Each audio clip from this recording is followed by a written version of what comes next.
Ladies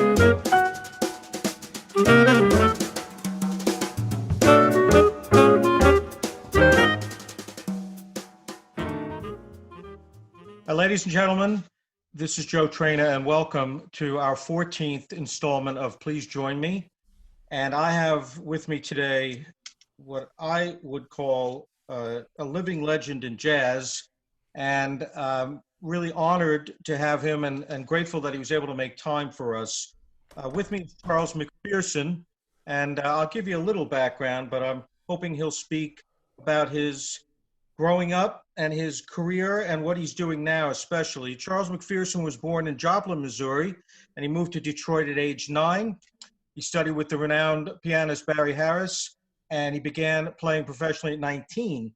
In 1959, he moved to New York and performed with Charles Mingus for 12 years, and also collaborated frequently with Barry Harris, Lonnie Hillier, the trumpet player, and George Coleman, the tenor saxophonist, also playing all saxophones. I have a recording of him called My Horns of Plenty. Charles was featured at Lincoln Center, showcasing his original compositions 15 years ago, and once again joined Wynton Marsalis in April of 2019, honoring his 80th birthday, where they arranged and performed several of Charles' iconic original compositions.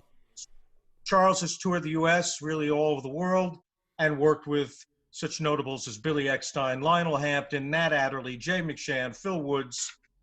And I would like now to introduce Mr. McPherson. Thank you so much. And you can call me Charles. I'm okay.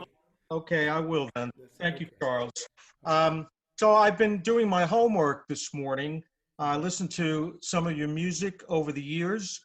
I was really delighted with, and I hope that you're getting the attention that you should. I imagine you are, for one of your most recent recordings, Dance Suites. Yes, and I listened to a tune that we're going to play later in the broadcast called Reflection on an Election. Okay. And so I'd like you to talk really about whatever you'd like. You've had this wonderful career, been an influence on any jazz musician that's come along in the last half century, I would say, and particularly saxophonists. And I've listened to you for a number of years, and you've been an influence on me too. I used to play the alto. I played for about 30 years, and finally decided to give it up. I predominantly play the clarinet, which I listened to you speaking of at some length in your interview with Ed Jaffe. And Bird's carrying the clarinet around with him, which is very interesting. And the way I was taught was to start on the clarinet if you wanted to move on to the saxophone. So why don't you just tell us a little bit about what's going on with you now? You've been very busy. Yeah, well, you mentioned the Jazz Dance Suite, so that's my latest project. And it reflects my involvement with the San Diego Ballet here. And I've been like resident composer for them for about 5 years. My daughter, Camille, is 28 years old now, but she's been with that company. She's one of their solo dancers. And she's been with that company for about 9 years. And that's how I got involved being composer in residence. It's because my daughter is one of their dancers. And so I wrote at least 3 suites and maybe two medleys, I would say. And that's everything that I've done with that company, all the writing that's embodied in this CD. So yeah, and it was an interesting experience. I never, most of my writing has been based on, just playing for, writing for instruments, saxophone, trumpet, piano, bass, drums. I never really wrote for dance or for movement. And so me doing this project has been interesting because it kind of opened up a different door artistically, and just adds another dimension to my thought process, and with music and the choosing of notes and how I'm to think of chords, and So that's a little different, and it's a good thing, I would say, because when you, as a composer, are confronted with being episodic in terms of the emotional menu, and the evolution and the sequence of emotionalities that these compositions embody. When you actually do, in your mind's eye, have a storyline, even if there's no storyline, but you actually have one yourself.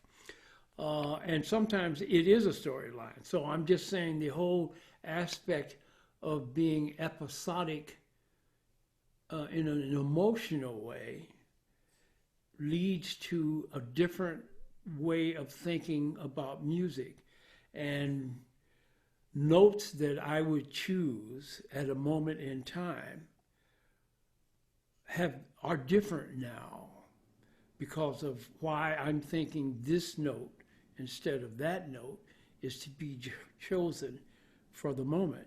And that's based on other things other than the way I used to think about it. Mm-hmm. And so in that way, I've learned something from the process of writing for dance and movement. Also, it's important for people to know, and the musician to know, or any artist to know, that all art is really the same, and the only differences are the mediums through which you are expressing it. But it's all about expressing the human condition.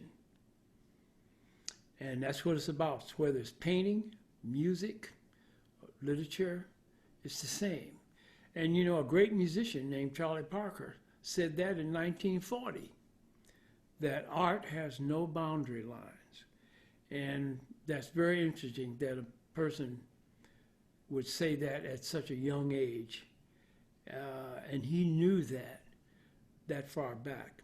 And but it's true. And this is what you should try for. I mean, this is to be desired because this is the difference between art and craft. And I think of them differently. I think of craft as being the physical ability to master whatever physical medium you're working in, whatever the physics are. So if it's playing the saxophone, it's mastering the physics of the saxophone. If it's the voice, then it's okay, so you have craft. Art is quite different, and to me, it occurs even in a different part of the brain. That is something else. It's not three-dimensional carbon-based reality like a piece of physics is. It exists in another realm. And the way that a great artist, to me, should be is to be able to have craft and art hold each other's hand. And then you get the blessing. So, and to be very balanced in that. So you have the age-old duality, left brain, right brain, inspiration, technique. And the way to success is when inspiration and technique become one. And then that's it. You're equipped to express whatever it is you want to express. And hopefully you do want to express something other than the notes themselves. Well, yeah, the difference between, the technical prowess and making music. I recently did my own recording, and featured was a pianist that's worked with you quite a bit, Jeb Patton. Oh, yeah. Love it. Who's my good friend, and actually was the entree to you and having this interview. And I had to recreate a famous jazz solo, and it took me a while to learn it, but it took me longer to make music out of it. Ah, okay. I understand. Sure. Yeah. Yeah, definitely. Now, I want you to talk about, if you don't mind, and I know you're going to cover this ground again as you did in Ed's interview, but I thought it'd be particularly interesting to the folks listening. Talk about your what, where, and when approach to improvising, because I thought that was really well put about how to play that scale and different rhythms with the metronome. Do you mind speaking a little bit about that? Yeah. I have a way. I just try to make teaching uh, actually brought about the concern for me of language, and also the understanding that metaphor and analogy are very important, because they can cause the epiphany. They can cause the door to open to a student, because what you're doing, you're using a language that even they don't quite know all of the languages to express quite often very abstract concepts. So this is where metaphor and analogy comes in. A good one can explain a lot of things. And I learned the power of knowing how to, 10 words or less, nail the gist and the point to someone who doesn't know as much as I. So, that right there is very important in terms of teaching. So I thought about things, and I thought about, I thought about, okay, since we're using language, this is what we've got to convey the inner thoughts to the outer world, some other person. How can I come up with words and language that is simple as possible, but maybe makes the point? And it's just my way. I'm not saying it's written in blood in the universe. It's just my way, okay? So I thought about the what, where, and when in terms of improvisation. Okay, so I thought about it like this. You got a bunch of notes, right? So we're dealing with music. So that's the what, or the what's, whatever. That is the what element. Where is the sequence of what? So you got the notes, or what? D is a D. What note? D. So that's the what's. When you got a bunch of notes, the next creative process of thinking is, where do you put what? What is the sequence? So it's like having a house, and you're the interior decorator, and you got couches, chairs, this. So the what is the chairs, the couches, and whatnot. Where is where you're going to put them? That's the sequence. Where do I put the couch? Where do I put the chair? Where do I put the desk? That's the suite. You're taking the what's and then sequencing them. It's the sequential placement, geography, if you will, of the what's. And when is the timing, rhythm. When, what, where, when. The last thing to say about it is the when, because that's the element of time. Okay, so what note, where, when. And when is also the rhythmic element. So I can have what? I can have this like notes, D, da, da. Okay, that's the what. D, and if I say da, okay, that's sequence because I'm choosing these notes to this is, the next one is that. And if I say D, da, da, if I say D, da, da, D, D, da, da, da, da, D, I mean, the rhythm, that's the where, when, what. That's it. And all of it is, in the end, the timing aspect is really the most, out of that trinity, the when is extremely important, because it has something to do with the what and the where. You see what I mean? Because the when, Certainly. Yeah, the when is actually, in a way, the most important factor because it's controlling both. And so you have, even on I mean, thinking of it this way works not just with music, it's just the way, basically, it might sound corny, but it's kind of like what the universe is working the same way. Right. You know, I mean, the whats are the galaxies, the stars, the atoms, you know, that's all of the whats. But the sequence is one thing, and when is movement. So you got to realize rhythm is movement. It is movement in real time. It is the liquidity of movement of the whats, you know.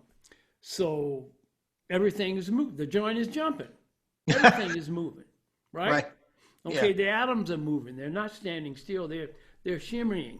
Okay, the galaxies are moving. The planets are moving around the suns. The suns are part of the constellation. Everything is moving. Nothing is standing still. That is rhythm. And it's the difference between life and death. It's the difference. It's the last thing to say about anything.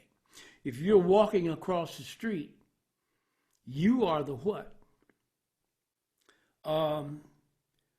The sequence is whatever else is happening at that time, and the when is the difference between getting hit by a car and not hit by a car. Right. Yeah. Okay. So there's the importance of when. It's kind of simple, but the what is fine. Where is fine. When is the determining factor of a lot of things. Whether getting across the street, it's timing and rhythm. You know, with a big R. It's when things are happening. You know, so so when you reduce that, you know, just to a smaller thing like music and improvising, it's really almost the same laws. You see what I mean?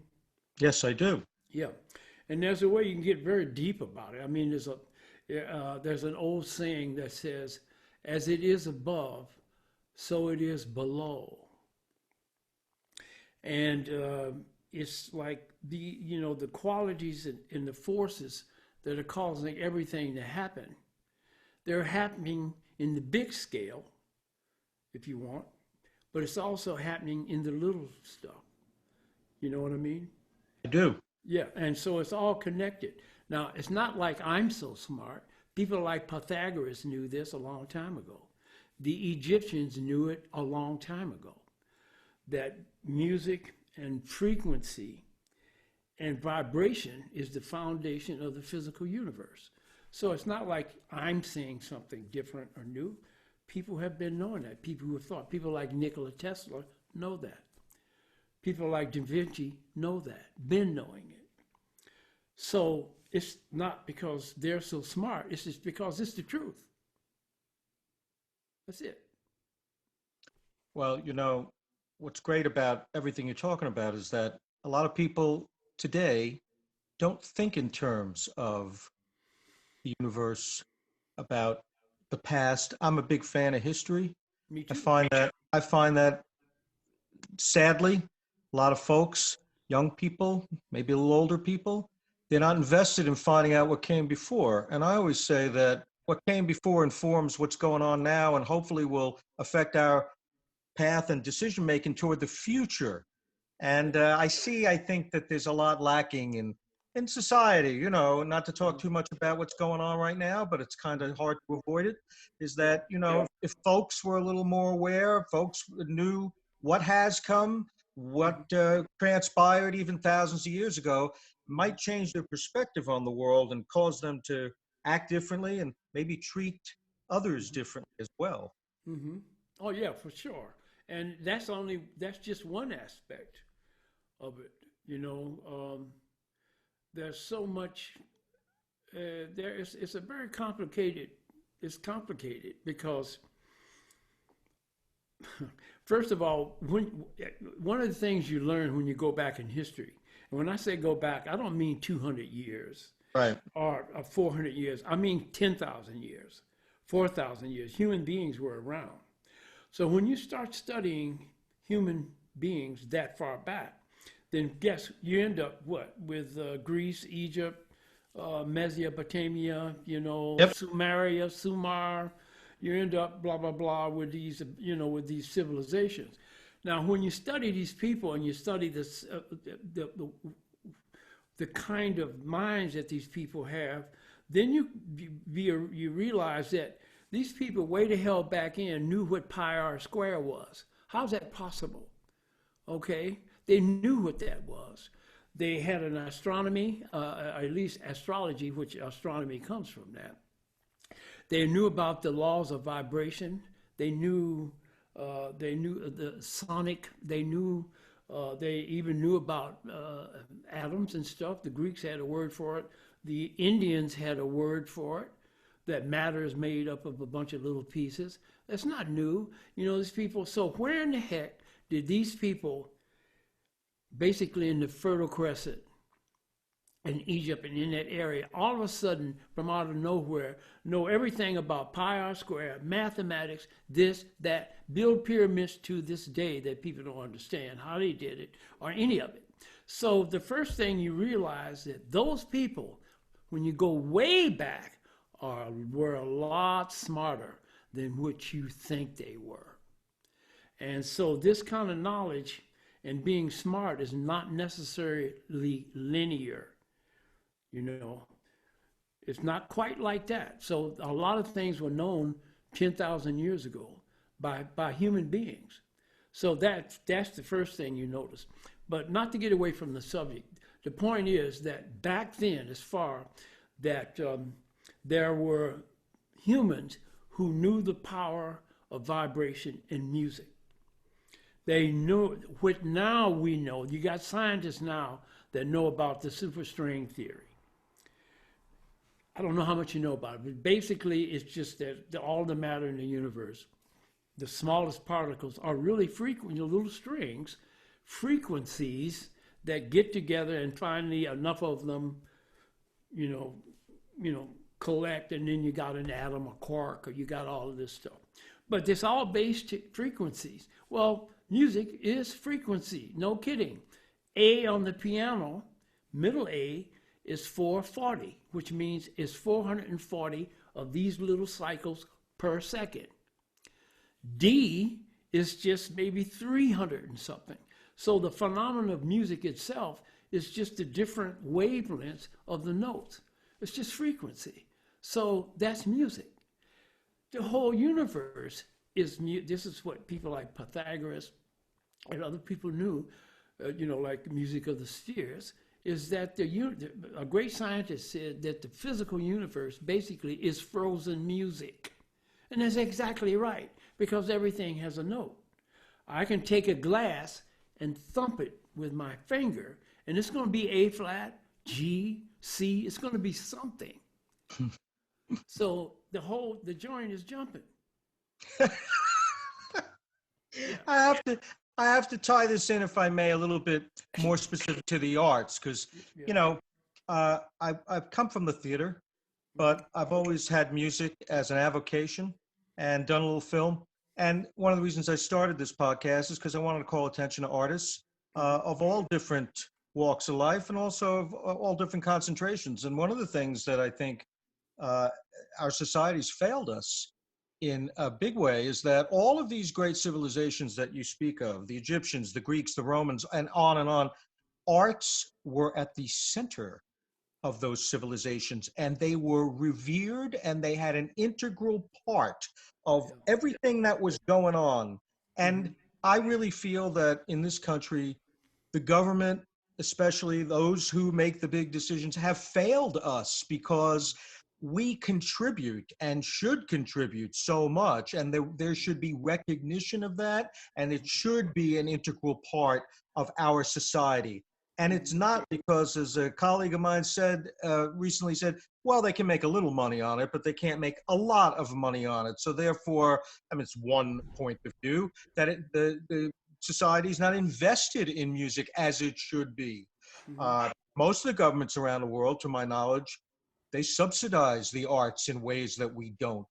And unfortunately, artists today are really, this pandemic has devastated the arts community. And there's not a lot of help out there. I know people who are selling their possessions to try to survive because there's no theater, there's no music. Right, So, exactly right. uh, I try a little bit to bring attention to that. I'd also like to hear your views on what we could do or should do, maybe to bring more awareness or lobby Congress or something like that. Well, I totally agree with everything you said. I go to Europe, I go to Japan, I travel a lot. At least I used to. The arts are, and it's complicated because the whole system here is really, let's just face it, it's a materialistic system. Right. And basically, it's a system that's more predicated on physicalities. And the capitalistic system, and just what that is, the main event is to make money. And also, not just make money, but to make money fast. It's not about making money over a period of time. It's like, how fast can I make a whole lot of money? And the system is based on that. And so therefore, that's the motivating factor, basically.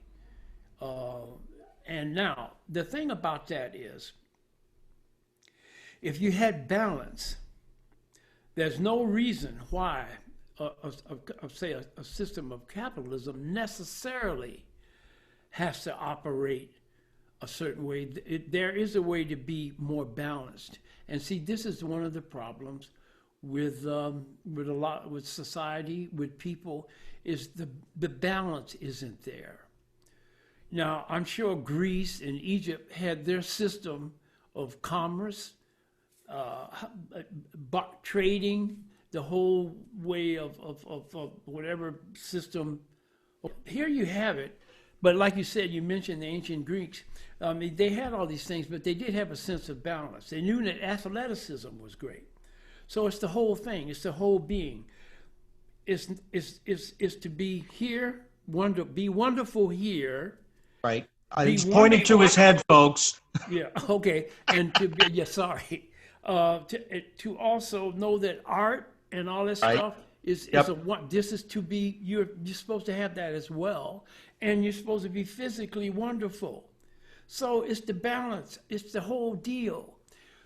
What has happened, like with this system here in this country, it's overbalanced on the other side, which produces almost a rat race, dog eat dog. The end justifies the means. Get the money at the expense of anything. And the more successful you are at that, that means you're smarter than other people and you get 10 points. There's no reason why a society rich as hell, as powerful as the United States, can't have a wonderful system of governance and monetary, system of commerce and all that, and can't have great art too. But yet again, see here you got the balance on this side. So in this country, art is not considered even important enough to kind of think about. It's just collateral. It's something that, but it's not, the powers that be do not care enough to make sure that it survives and it's healthy. Because the powers that be, more often than not, are not the kind of people that give a damn about that. No. They're into the money. They're into physicalities. They're into materialism. This is the very thing that motivates them. There's a few very powerful people that have a sense of art and love, love art, not just music, but just, the whole phenomenon of art itself. But quite often, you can talk to some people that have power, money, position, and I played parties for people like that. Just being a musician, I've sat down and drank wine with, just because I'm in the same time and space, and just talked about certain things. And quite often, a lot of that, the people like that, that doesn't even resonate in their soul to even care, not only not care about it, it doesn't even come up, you know? So it doesn't have to be that way, but it is that way. And I think Europe, I mean, is just a little bit, you know, like commerce and the governance and the whole, that's important as heck as well. But they do have just this much more sense of art than the average American. And that doesn't have to be. It's not like their DNA is better. It just means that their concept of thinking is different. And I don't know how to address that. The only thing I can think of is, you know, for maybe to get young, you know, teach things like this in school and get children before they become totally programmed into this herd instinct, you know, actually big dummies, really, non-thinking, reactive to stimuli herds of people. You know, and whatever the sway is, that's what they do. And if the sway is something else, then they're doing that. There's a way to, I don't know, maybe start very young with people and show them the importance of art. Not just music, but art in general. Make sure you understand what football is. You know, and baseball. I like, you know, that's great. But think about it. It's a human being hitting the ball with a stick. Now, it requires skill. And I've played it myself. I'm not saying there's anything wrong with that.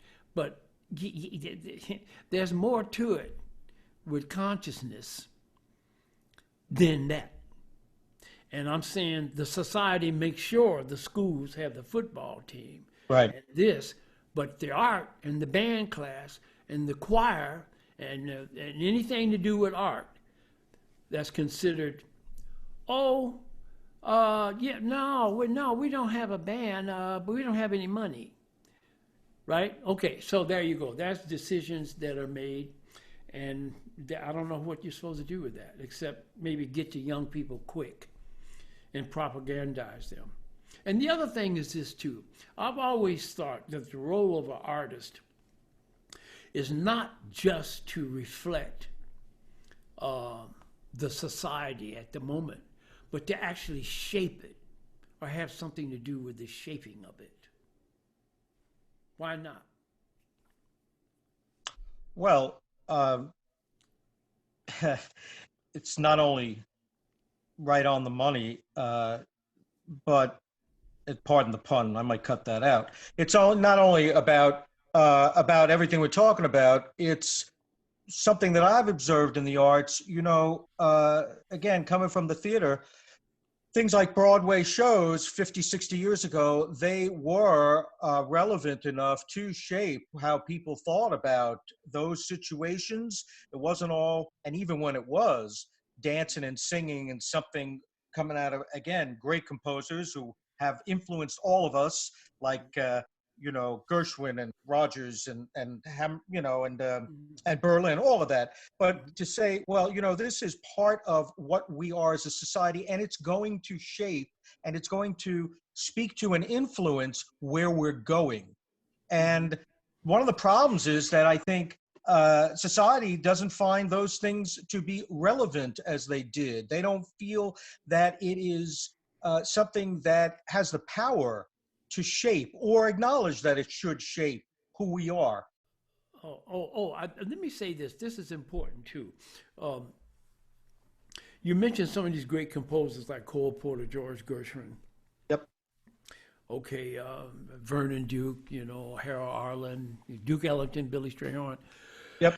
Okay, now let's look at those. If you listen, first of all, as a musician, you and I both know that the craftsmanship and the way that these people crafted music, meaning the chords, the structure, the intelligence involved in crafting music, like April in Paris, or Summertime, or any of those George Gershwin tunes, that the craft is wonderful. you cannot compare the musicianship today in the pop world to those people. Okay, so that's an out. Whether the normal American or a person on planet Earth knows that or not, that's their problem. But as musicians, we all know that. Okay, but not even there. This is not what I'm doing. Let's just look at the lyrics of some of those tunes. If you think about it, those lyrics in those tunes were based on people who were adults. And it's about, most music is about love, unrequited love, quite often, but about the condition, eros, love. The whole songbook, American Songbook, is based about that, some way or another. When you look at the words, it's very, very obvious that these words are to be understood by people that are at least 25, 30, 28, 29, 30. They are adults. You understand? The music is for young adults. Fast forward to now, the whole industry of music, how it's crafted, the words, the poetry, quite often is maybe some kind of protest, maybe, and anything to do with eros, or the love condition between people, is based on the sensitivities of a 14 or a 15-year-old kid. Now, the reason for that is because it was known by the shakers and the movers of the industry, the money people, that kids 14 and 15 buy records. They have the energy to come out of the house, and in the days when there was a Tower Record or record stores, they're the ones that are going to buy records.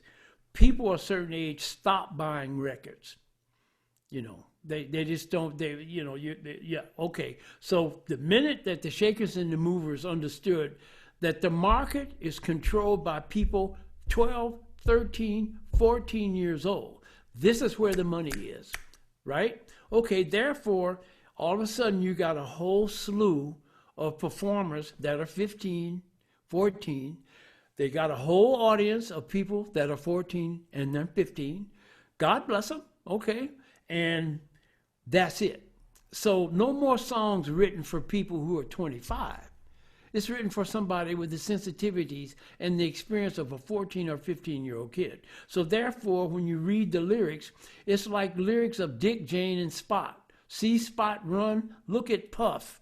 Look at Spot run after Puff. That's what it is, put to music. Compare that with the poetry of a George Gershwin tune. And right away, one is bubblegum for a 14-year-old dealing with love on that level, and the other one is an adult dealing with love. The whole words, the storyline, the poetry is totally different. The minute that the shakers and movers find out, hey, you can make billions with the bubble gum. I don't have to wait for a genius like George Gershwin to write a tune.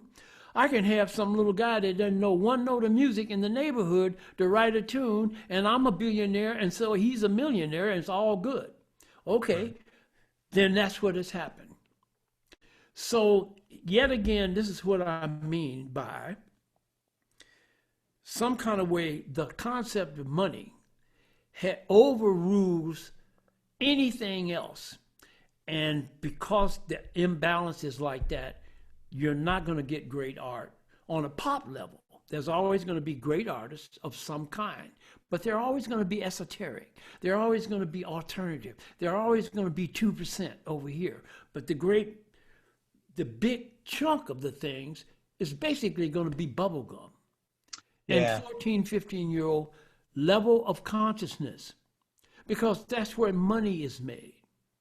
Now, we can bemoan that, but that's just the truth.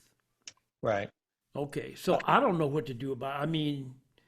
I mean, for me, is that if you want to be an artist, you proceed at your own risk. Know that that's what the game is. And if you really have passion, then do it. But if waiting for the level of consciousness and humanity to rise to the level where they even give a damn about any of it, you'll be waiting a very long time. And that's just the way it is. Now, maybe it'll change. I don't know. I love to listen to you talk about all these things because I could have this conversation all day. I love people who think about the big picture and bring it down also to what we have to do and what we do on a daily basis. Do you want to talk a little bit about your career, perhaps? I don't know. You want to talk about your years with Mingus, perhaps? You were with him 12 years? You worked with him 12 years? Yeah, I worked with Mingus for 12 years. I joined him in 1959. As you mentioned earlier, I grew up in Detroit. I just happened to be in the same neighborhood, 5 minutes from Barry Harris's house, great pianist. And down the street from my house was a club called the Bluebird. I could walk there in like 2 or 3 minutes.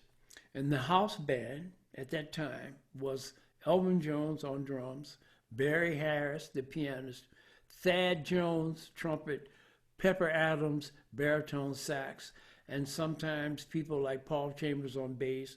There was a guy named Beans Richardson that played bass.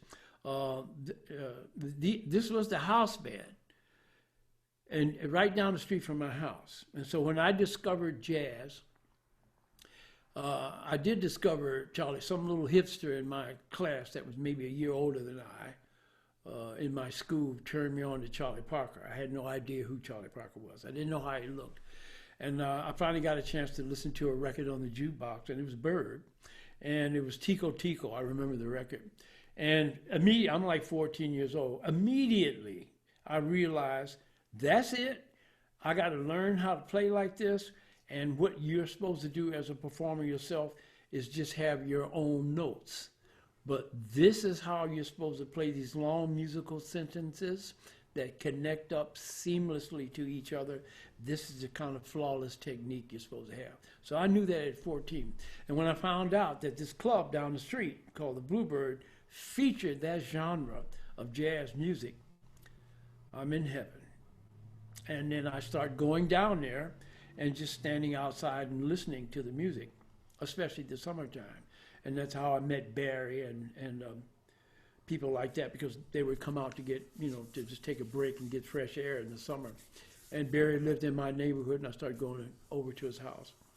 And I started learning about theory and harmony and that. And then by the time I was 19, I could play, to some degree at least. And then in those days, you stayed in your hometown, you honed your craft to a certain level, and then you went to New York to put your hat in the ring. And so I went to New York, and I ended up working with Mingus. Started working with him probably 1959, 1960. Lonnie Hillier was the little trumpet player my age that lived on my street. We both went together to New York, and we got hired by Mingus. Eric Dolphy and a trumpet player named Ted Curson were quitting Mingus's band. And so we were hired, Lonnie, myself, and Eric and the trumpet player stayed in Mingus's band for 2 weeks, showing us the music, after which they left. Mingus hated the fact that Eric left. In fact, the last day of the gig, wait a minute, the first day of the gig for me and Lonnie, the little trumpet player, was the last night of the gig itself at this particular club. The club owners owed Mingus a couple of grand. And so they didn't pay him. So Mingus literally, physically tore the piano up with his bare hands. He goes inside the piano and starts plucking piano strings. Now he weighed 300 pounds, so he was strong as an ox. He was about 41 or 42 years old. The little trumpet player, we were like 20 years old, 19, 20 years old. And we were watching this 40-something-year-old man, 300 pounds, in a rage, tearing the piano up. The club were gangster guys. I thought they were going to kill him and us, because here Mingus is tearing his piano up. Nothing happened, believe it or not, which is unbelievable, with them. In other words, we didn't get killed right then. Mm-hmm. And then after that episode, Mingus actually wanted to kill Eric Dolphy for quitting the band. And so he threatened Eric with a knife, believe it or not. And Eric said, Mingus, I don't, because he told Eric to get your knife out. You and I are going to both die right here because you can't quit me and this intricate music. And I got to start all over again with these young kids and show them how to do this. And how dare you? And Eric was just very nice, gentle man, said, Mingus, I don't have a knife. And Mingus said, well, wait a minute, I'll go buy you one. He goes across the street to the candy store, buys this knife, believe it or not, comes back and offers to give it to Eric so they can stab each other to death. And of course, it's ridiculous and nothing happens. And that was my first night on the gig. So I looked at my little friend, the trumpet player, and I looked at him and I said, you know what? His name was Lonnie, you know. I said, Lonnie, you know what? We auditioned to get this gig. We do have the gig. And this guy over here that we're looking at that just tore this piano up and just wanted to kill Eric Dolphy, we are working for him now. And so my thought to Lonnie was, should we be happy about this or should we take our horns and leave? And of course, we just stayed. And that was the first gig. That was the first gig with Mingus. And I stayed with him for about 12 years. And there was never a night in any club or situation for 12 years where there was no drama. It was always drama, you know. And Mingus, some kind of way, would use that because he knew it was a drawing card. People would come to see the drama, and Mingus provided it. Now, I will say this about me. He was confrontational, and he was brutally honest. But I will say this about him. He had a certain tenderness of heart, and I saw that. One afternoon, we did a benefit concert for a writer named Kenneth Patchen. I don't know, you might be too young to know. Kenneth Patchen was like one of the writers like Jack Kerouac during the 50s. Okay. Very well known and kind of like what they would call a beatnik writer, but he was good. Kenneth Patchen. Now he was sick and he needed money for hospitals, for the medical stuff. And he was a personal friend of Mingus. Mingus knew him from San Francisco. And Mingus, we did this benefit for him where we were collecting money in a little jar to help with his expenses. And everybody, and Mingus, at the end of the gig, Mingus started giving money to the band for playing free for this man that Mingus knew. We didn't really know him. And Mingus felt compelled to give us something. So it was basically like $5 a piece, which is ridiculous, you know. So everybody in the band took the $5. Everybody, except me. When he got to me and he handed me the $5 bill, I just said, Mingus, put the $5 in the jar for the man. $5 is not going to change my life. What's the point? And he looked at me, and I saw his eyes water up. And he just said, thanks, Charles. Put the money in there. And from that point on, I could do no wrong in Mingus's band. I could be late. I could be acting stupid and silly on the bandstand, which I did. You know, I could be just, and he would just turn his head and not really even look at me. And I could tell after knowing him for years, he was the kind of guy that once he pigeonholed you into his little box, if it was the box of nice guy, that's the box you're in forever. And in that moment, when his eyes watered up, and I was big enough, I mean, whatever you want to call it, to say, give him the $5. Right in that instant, he thought of me differently. And I'm just like 20 years old or something. And then he never bothered me. And I think he had a special. He just had me in his mind as a little different, and he sort of treated me that way. But I did see this tenderness, and I just saw the humanity in his eyes in that instant. That even he's hardened, he's kind of bitter, he's confrontational, but there is a core that he really has a basic sense of decency. Tell me about the tune we're going to play, which is Reflections on an Election. Yeah, well, that tune came about from, it's a musical reaction to the election of 2016 of Donald Trump.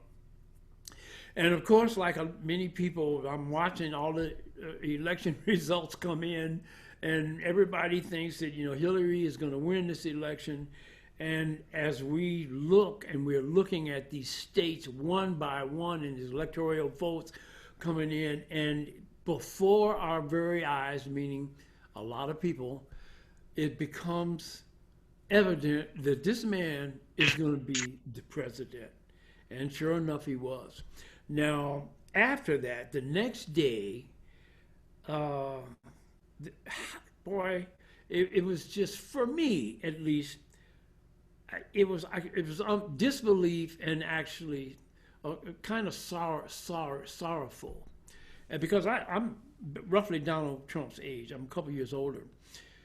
And I'm from New York, and he's in New York. I know Donald Trump and who he is and his personality and the kind of vibe he has. People from New York know that. That's no mystery for them, So I couldn't believe that in the first place, that Donald Trump is the president. So anyway, I was pretty down about it. It's like, man, these next 4 years are going to really be something. See, I knew that. I didn't need to fast forward to now to know that. I knew that they were going to be really something. And so I was kind of, it was like, man, and I felt like, man, it feels stupid to be trying to practice giant steps or countdown, or I got rhythm or whatever, and this just happened. And so my wife, Lynn, who's a wonderful musician herself, basically said, well, instead of being depressed and dark about it, why don't you write how you feel? And so that was how I wrote Reflections on an Election.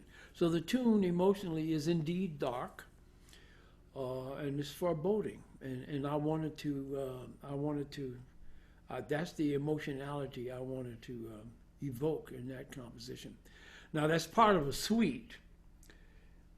So there's another composition called Hope, which is really a companion of Reflection on an Election, because I felt not good about writing such a dark tune and then not having a tune that represents the light at the end of the tunnel, which is hope. And that has been, I have that documented. But on this record that, on our Jazz Dance Suites, I just did the Reflection. So it's my take on the 2016 election. Okay, folks, we're going to play now Charles McPherson's composition, performed by Charles McPherson and his ensemble, entitled Reflections on an Election.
Okay, Charles, was wonderful. I had heard it before. I listened to it earlier. It's a lovely piece. All right, thank And you. and the other part of the suite that we didn't play, called Hope, I just want to say that I frequently say to folks, even in the darkest times, that without hope, there's nothing. So I try to keep it alive, and I try to talk to people about it when they're feeling real down as well. Um, I've been talking with Charles McPherson, and it's been fascinating. It's been educational. He's a wonderful, articulate, well-rounded human being and legendary musician. And I hope we'll get to speak again, Charles. I thank you for making All time right, for thank me you. today. All right, thank And you. you be well now. Okay, you too. Thank you. You've been listening to Please Join Me with Joe Traina. Be sure to listen anywhere you get your podcasts. Keep up with JoeTrainamusic.com for news and new episodes. You can listen to Joe's latest recording, Tip of the Hat, on all major streaming services and wherever fine music is sold. This episode was produced by Caroline Voigt.